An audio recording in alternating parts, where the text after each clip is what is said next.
In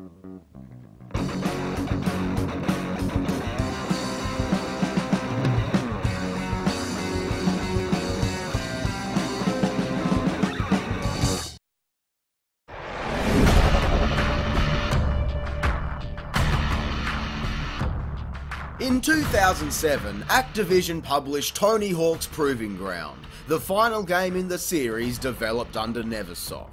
In 2009, the Birdman flew onto the stage at E3 and announced Tony Hawk Ride, the game with the motion controller. He then proceeded to explain how the board works without a live demonstration, because, let's face it, we all wish we could use our hands to play the game too. But with this big shift into motion controls appearing on console, how did Activision see fit to fill the void in 2008? With a Nintendo DS game, of course, Tony Hawk's Motion. Yes. This experiment, in my opinion, is far more interesting than the skateboard controller peripheral. Of course, that concept is still very cool, but it was also a natural progression for the series. It only made sense. But Tony Hawk's Motion made no fucking sense.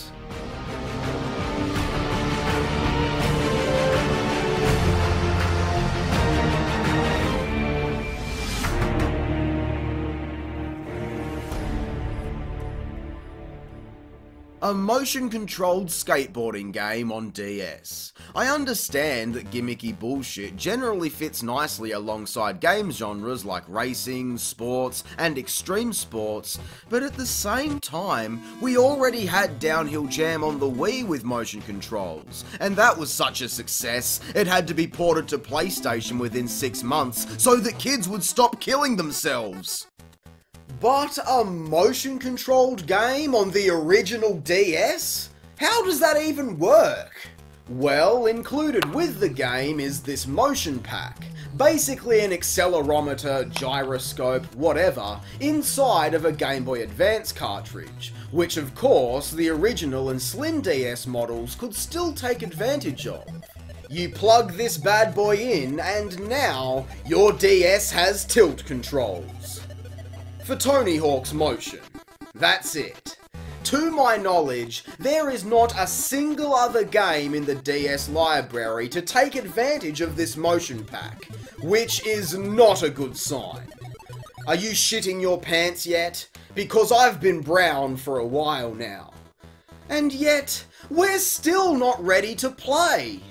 Given that we need to use motion controls here, there is no accurate way to emulate this game, meaning we're forced to play on the actual system. But this isn't going to work either. It's impossible to film the DS screen and try to play this game like so many others have attempted. You can't see shit. So to fix this, I've had to get my DS system modded with a video output solution just so we can even do this fucking episode. Okay, Jesus Christ. Are you finally ready to take a look at Tony Hawk Motion? It better be my first 10 out of 10 or I'm going to be fucking livid. Developed by Create Studios, so far we've got no music, no hyped up skateboard intro, just a mucus green colour scheme to welcome us. Wonderful. Okay, now who the hell is this? Hue Pixel Painter? Yes, there is a second game on this game. How it relates to Tony Hawk or skateboarding in general, I have no idea, but for now, all I want to do is see what Motion has to offer. We create a profile and this is it. This is the main menu. I know I've made the comparison before, but what happened to the depth these games used to feature? Under options, we can calibrate the motion pack, which thankfully is significantly less painful than sorting out that bastard skateboard controller. In board bag, we can select our levels, view records, and create our skater. Of course, like all of these DS games, I use the word create very loosely because it's abysmal. Everything is locked to start off with, so there are not even any options. What's the point? Oh well, let's just begin the game, please. We start off in Burlington with some bloke named Todd Richards. We can see a list of our goals here, but I'm really just interested in free skate to start off with, so we can get a feel for these motion controls. And what in the fuck am I looking at right now? Snowboarding? Really? So not only does this include a totally unrelated second game, but when I try to play the thing I came here to play, which is skateboarding, it instead gives me snowboarding for the first area.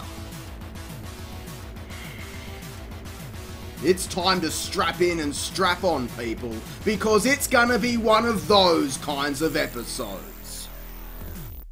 Thankfully, the second area, Dubai, is also unlocked to start, and this is an actual skateboarding area with Tony. Like I said, before we jump into any missions, I'm incredibly curious to see how these motion controls function. Honestly, I'll say that it probably looks a lot worse than it is to actually play. Or vice versa, who fucking knows? Left bumper kicks and grinds, while the right bumper ollies, which takes a lot of getting used to. But otherwise, controls are much the same with tricks on the face buttons and variations using the D-pad. Yeah, you still have to use the D-pad at times, which is just the dumbest thing ever. That'd be like using the ride board and still having to hold the controller for tricks. It's redundant.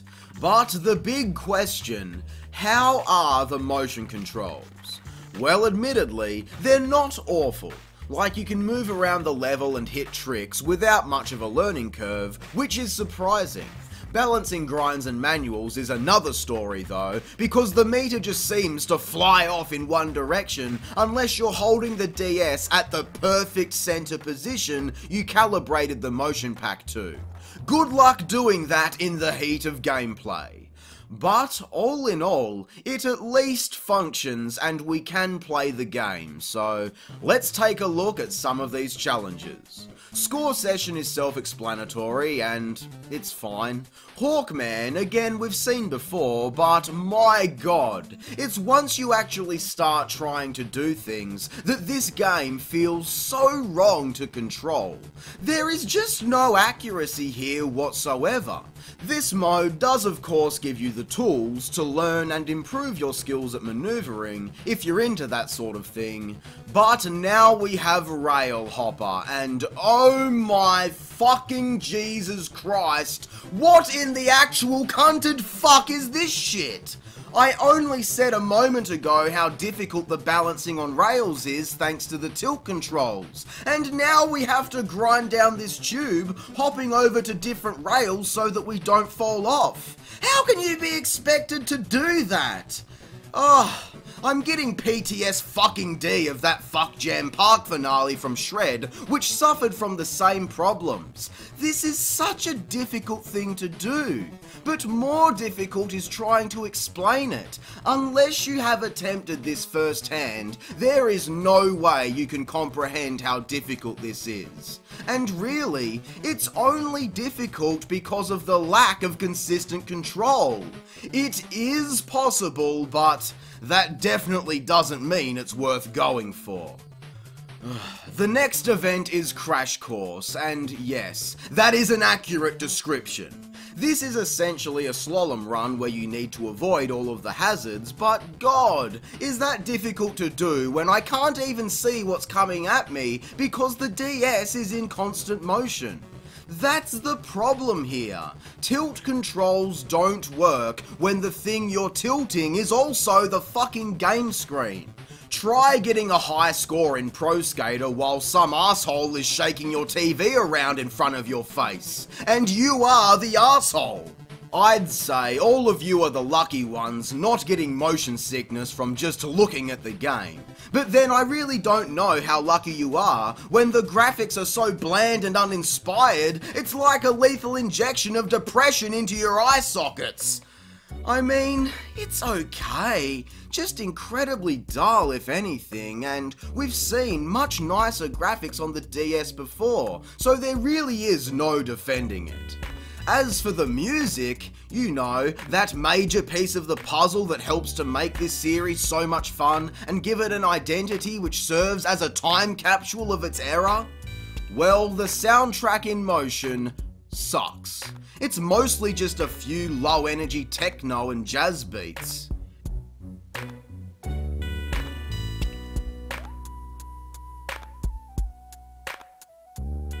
It's just weak. Next to a wet paper bag, it's fucking weak.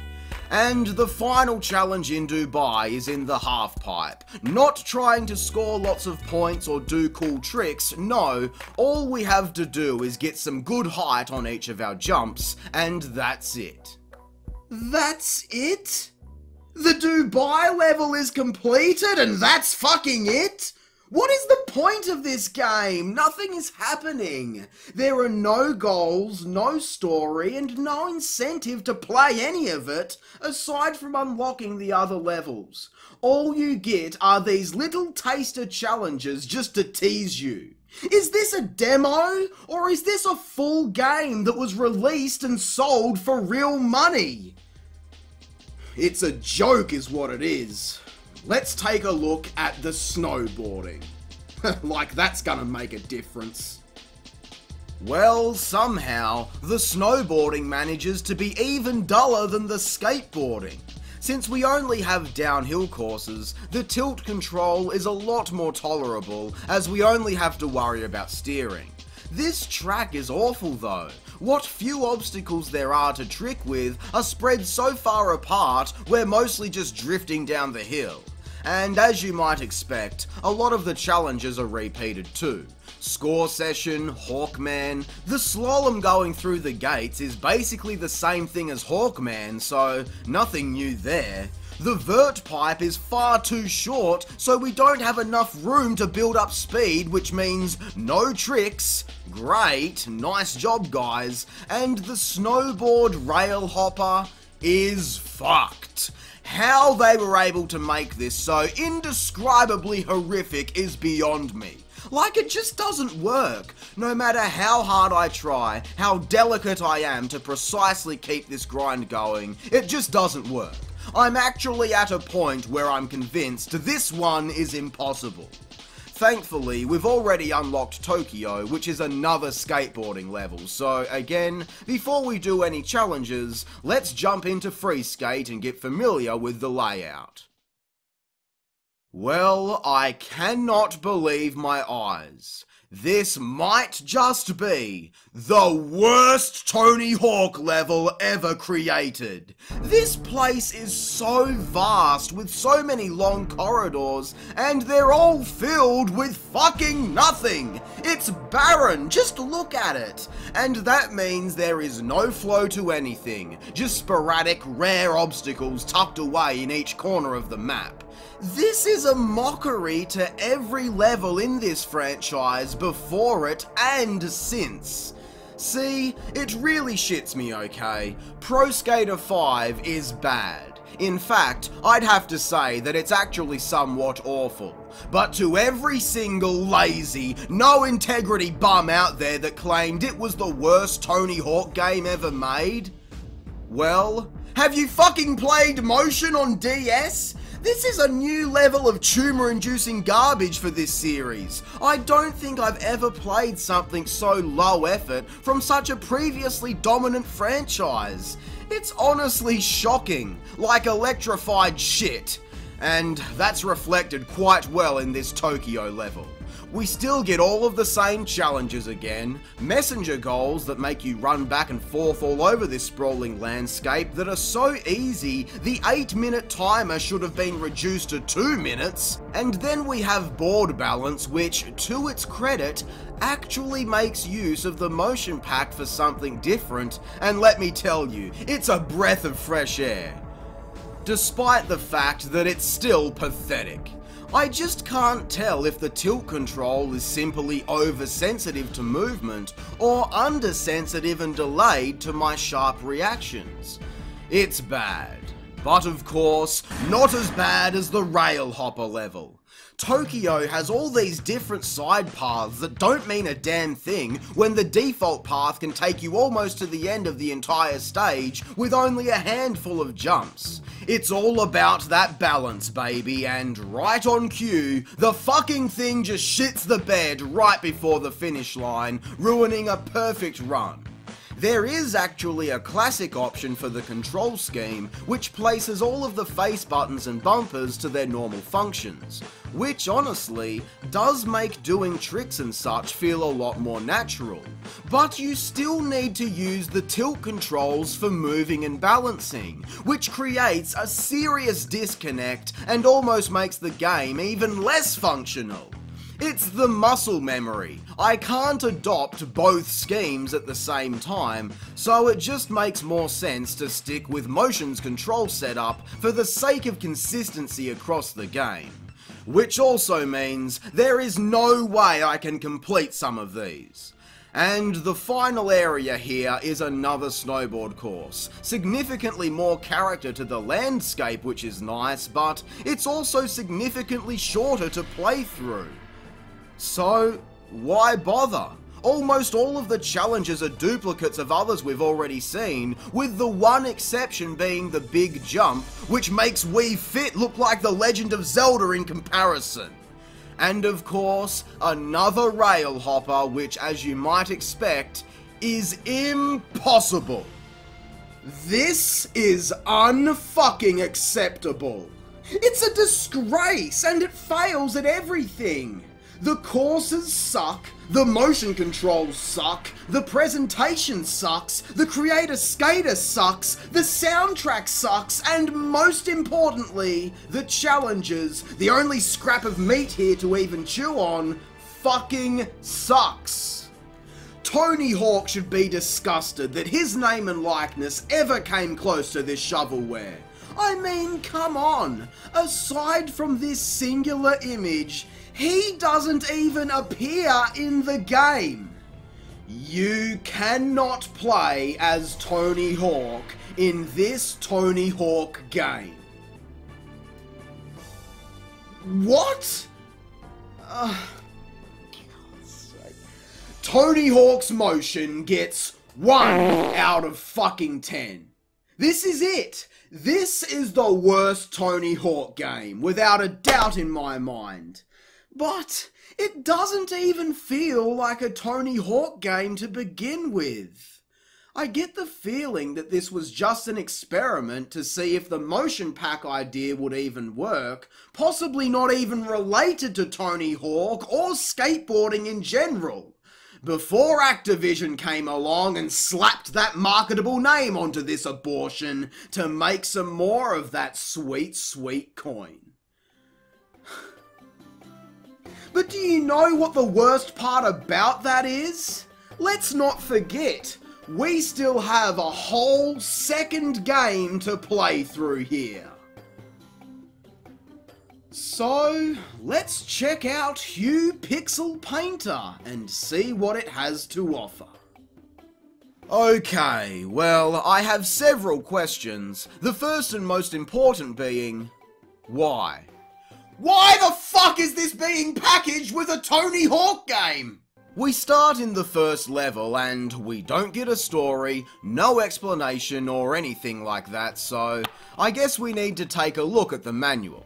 Bring colour back to a draining world with the power of motion control. Paint barren wastelands like the Tokyo level we saw earlier and turn them into living landscapes of beautiful colour while fighting off the drabs, evil monsters who are trying to turn this depressing, lifeless world into a depressing, lifeless world. Something like that. Yeah, okay. This is a puzzle game, so who gives a shit? The goal in each area is to surround the various objects in the level with a circle of paint, restoring the colour. Of course, we're using motion controls, so we're tilting and turning the DS to navigate Hugh through each stage and, you know, in this simple, take it at your own pace type of game, the faults in the motion controls are far less prevalent. We've got countrysides, deserts, icy plains, beaches and city streets to explore, but the gameplay is usually the same thing, just circling around objects to make things happen. We also encounter a few different forms of drabs along the way. There are the standard ones which will simply come after you, others wipe away your paint, frustratingly ruining your hard work, and they spawn in from these bigger nest creatures. Finally, you have the licking drabs which mop up the paint puddles. You have a stomp attack which temporarily knocks these guys out, which is also used to create the paint puddles you need to complete your circles, but the only way to really kill these things is to catch them within a completed circle. It's basic, but it gets the job done. Unfortunately, there are a lot of levels without these enemies, so it's way too easy and quite boring. And that's mostly it. There isn't much variety at all across the different locations. Aside from the slippery ice in the snowy areas, there are no new or unique hazards between themes, so it becomes very repetitive, especially when each theme only has a single music track that loops constantly. But honestly, it's not the worst puzzle game I've ever played. I mean, don't get me wrong, visually it's nothing special and the entire thing grows tiresome very quickly, but the idea is definitely there. This is the beginning of what could have been a great puzzle game, but it lacks content. Where are the different types of paints with different functions, like the gels in Portal 2 for example? This game needed something like that, instead of just being the same thing over and over again. It's consistent, I'll give it that, but it's also not consistent at all. In some levels, touching water cancels your ability to paint, which makes sense, but then we get to an entire area later on where you need to paint while in the water. Fuck's sake, is it really that hard to stick to a certain set of rules? The final map is the volcano, and it's the same thing. I got more enjoyment seeing Hugh celebrate in the credits than I did the entire way through playing this game. Like I mentioned though, I have played worse. The problem here is just a pure lack of content and a significantly weak attempt at presentation and character. And for a portable puzzle game, 2 hours to complete everything just isn't good enough. Hugh Pixel Painter gets 2 out of 10. Really? The bonus side game gets a higher score than the primary title here? What a burial for the Tony Hawk franchise. I've talked before about nails in the coffin. Well, you're looking at the fucking coffin right now. Tony Hawk is dead. Not only was this followed with Ride and Shred, the continuation of the motion control experiment, but it was also followed with Pro Skater HD, a visually okay yet total mess of a remake, and of course, infamously, Pro Skater 5. It's the death of this franchise, and it's also the death of portable games for this series, because this was the last one. What a final impression.